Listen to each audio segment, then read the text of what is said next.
Have you ever heard of social stories? Did you know that social stories are a great visual story that can help explain abstract ideas to your autistic loved one? Join us as we explain how social stories are effective.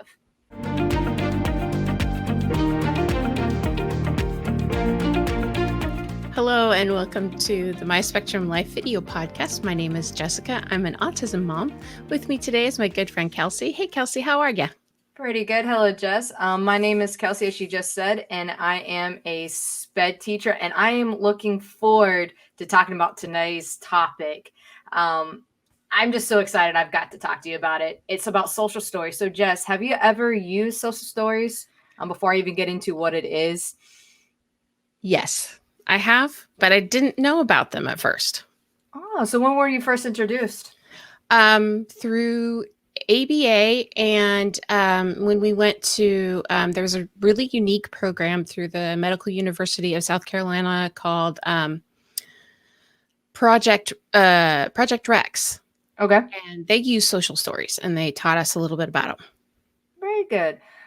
So just some background for those who haven't know what a social story is. A social story is a story, but it's taking your autistic loved one or your loved one and using their name and putting them in the story to make it very real to them.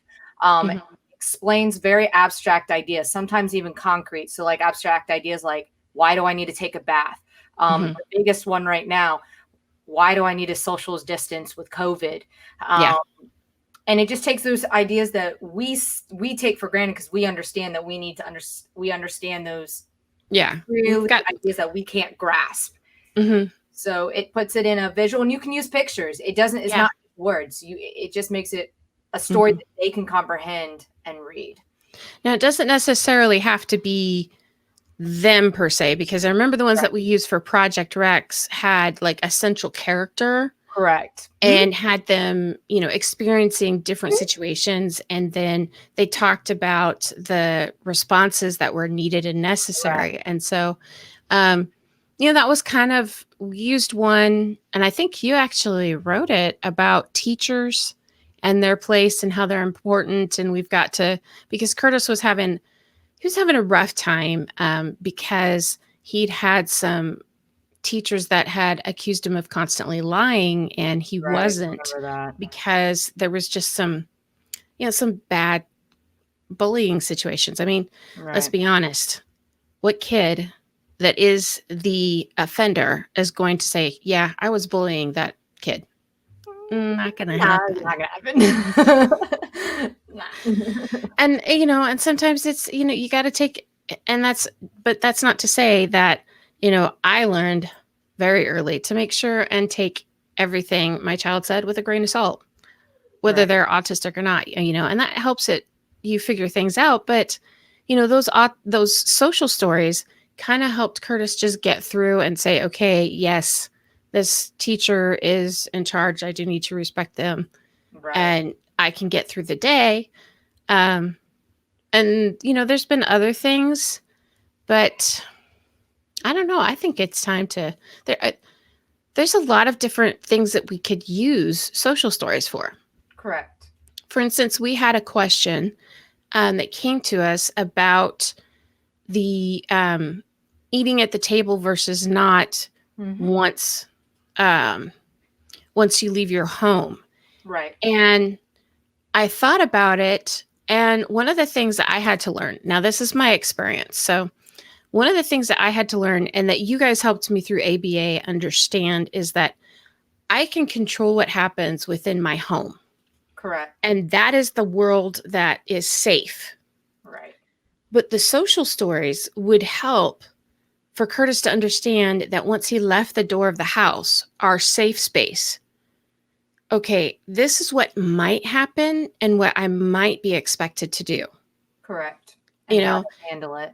Yeah. So say, for instance, if you eat at the table at home, but you need to help your child understand that at a restaurant, you have to stay at the table. But if you go to a place and they're, say you go to a relative's house that is single and they just have a bar stool and they just, have one little spot. And so they can't fit 5 people around the table or what have you. I mean, there's so many different situations. Right. So using those social stories to help them understand, okay, this is the instance that we're going to go experience. And here's some of the, some different places that could have different types of things that would happen. And so that they, I guess we're just preparing them for a change, right? Correct. You are preparing for a change or helping them maybe change their own behavior, maybe recognizing maybe a feeling, because feelings are very abstract. And the key to social stories is not only finding, like, for example, you brought up, it doesn't have to be just the name of the person. It could be what they absolutely love. So if they love Batman, write a story about Batman and how he goes in and goes grocery shopping, or how he eats at different people's houses or restaurants. But the key to that is you have to read them every day. You read them right before the event occurs, and you read them as a bedtime story. And you get them to repeat back, okay, oops, I forgot what's coming. What do I do when I'm in this situation again? Oh yeah, that's in the text. That's what I do. And it just helps them recall a story and just recall, and it's like, this is how I'm supposed to do it, or gives them another tool in their own belt. In a lot of ways, it takes the learning off of an ABA or a parent or a teacher and puts the learning back on them. Right. Because they're going to be excited to read a book. Be like, I was just like Batman if they're in Batman. And you're like, yeah. You were. And it's a lot of fun. I enjoy social stories. Well, and eventually, though, they get that, they understand. Correct. And then they begin to, that skill that they needed to know becomes natural. Correct. And that's the whole point of a social story. Yeah. Yep. Is to, it's just a different way for them to learn a skill they are going to need. Exactly. So, exactly. So, and that's one of the things we're working on. Yep. We've got that in our back pocket of something we are going to be thinking about doing. And we would like to hear from you what kind of stories, social stories, could help you.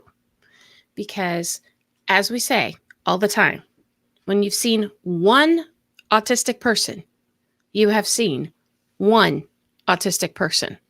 So, that means all the nuances, each person's nuances are going to be the same. But, the concept of taking a shower, that's one that I'm struggling with right now. And I think it's like plagues teenagers or something. I don't know. But, anything that you can think of, eating or, going to a game, or I don't know. There's a lot of ideas. So send those to us at info@myspectrumlife.com, or please comment below. And then find us at Facebook and Instagram at MySpectrumLife. And you can find us at Twitter at MySpectrumLife with the number 1. And as always, remember that you can comment below. And please, if you have found any value and you would like to continue to hear from us and videos on what has helped you, and we are going to go back to our autism therapies guide that we have been working on. But please like and subscribe and hit that bell notification so that you know when a video comes available, because we have them on Mondays.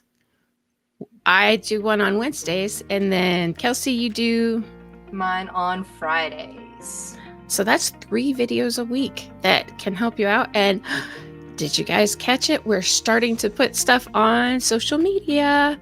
So respond to those too, so that we know that you are enjoying the content. And because we're always striving to help develop that community and help bring autism acceptance.